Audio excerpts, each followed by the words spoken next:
Magandang araw po mga ka-excellence.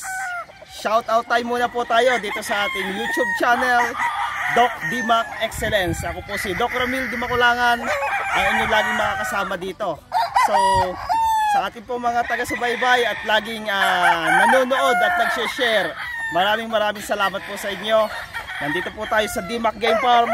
Habang nagsha-shout out, manood po tayo ng ating mga palahi ngayong breeding season.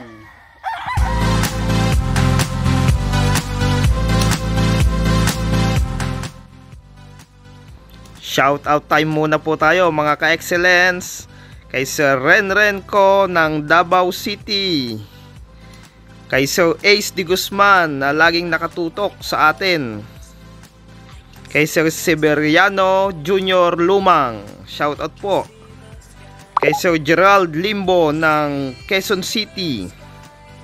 Ito si Sir Michael Baro, salamat po sa inyong napakagandang comment. Kay Sir Rambo Rivera ng Bamban, Tarlac, salamat po sa pag-subscribe. Ito sa aking kabayan, si Sir Romar Saraspe, shout out po sa inyo dyan sa Batangas City. Kay Sir Larry Acuna, watching from Saudi Arabia, malaking tulong at kaalaman ng na-share mo Doc Ramil. May natutunan ako bilang isang bago pa lang sa pagmamanok. God bless po. Salamat po Sir Larry sa pagtutok.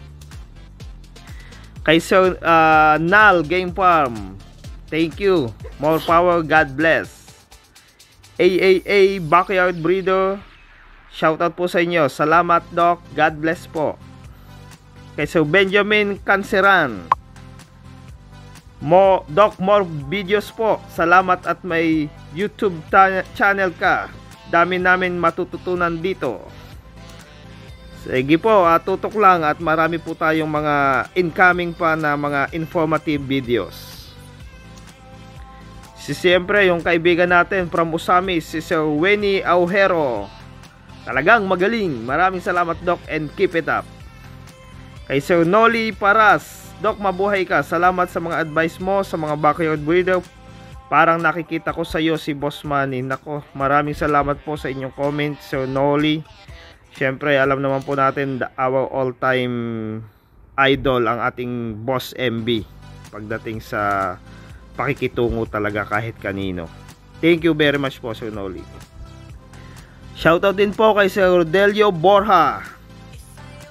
We will support you 101%.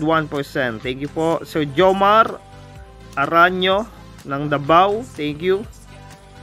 Sir John Bell Dandy, magandang hapon po Dr. Ramil. Si JP Gayalan po ito, Sir JP yon. Nagpapasalamat siya sa binigay nating vaccination program. Well, request lang po mga ka-excellence. At magsiserve po tayo sa i-accommodate natin ang inyong mga inquiry sa abot ng ating makakaya, kaalaman. RTU Sabong TV, Doc, napakagandang topic po ang iyong ibinahagi, kaalaman. Totoo po yan. Maraming salamat sir. Pa-shoutout naman from E. Adlawan Jr. from Cebu, si Sir Roy Nones ng Tanawan City, always watching, thank you po. Sa aking kapatid Brad Angelo Lope, salamat tol. Kay Sir RG De La Rosa, detalyado Doc, ayos, sige po, tutok lang. At marami pa po tayong upcoming mga videos. Si Sir Marco Brioso of Naga City, thank you. Sir Jemuel Apilan ng Usami City, wow, salamat po.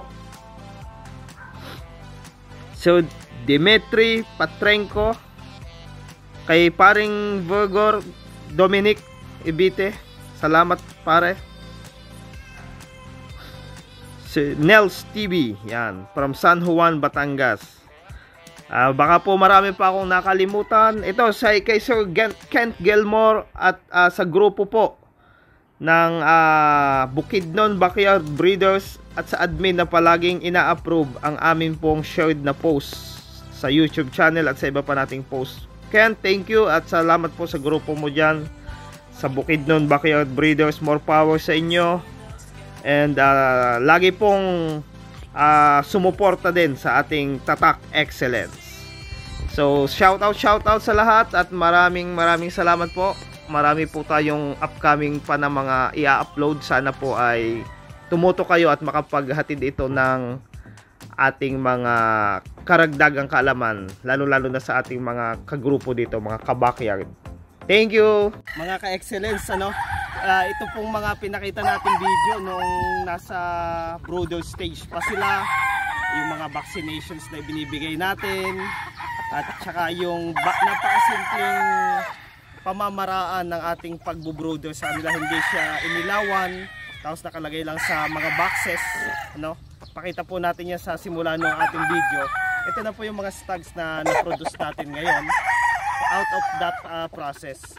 So pinapakita po natin kasi yung proseso na yun ay pwedeng ma-adapt ng mga backyard na nahihirapan bumuhay ng sisiw. Kung kayo ay producing less than 100 na sisiw, ay napakatipid.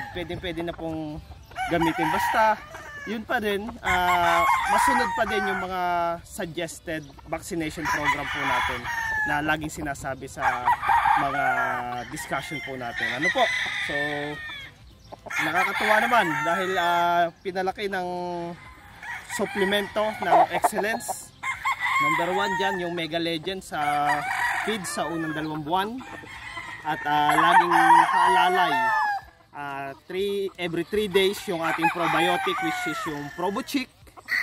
At bihira po tayo mag-antibiotic kapag masama lang ang panahon, o kaya kapag ibababa sa lupa galing po dun sa brooder na hindi may sapin pa. Pero kapag yan itumuntong na sa lupa, mag-prevent na tayo ng Tepox 48 para kung makatukaman yan ng mga kung ano-ano, Pusawa, maging Coxy, may prevention na kagad sa coccidiosis. So, yan po mga kasabong, mga ka-excellence, isinare ko lang po yung maliit na sistema natin ng pagpapasisiw na kaya din namang makaproduce ng maayos na stags. At ito po ay nagagamit din po sa mga labanan dito ngayon. Banded po siya ng WPC local, December born.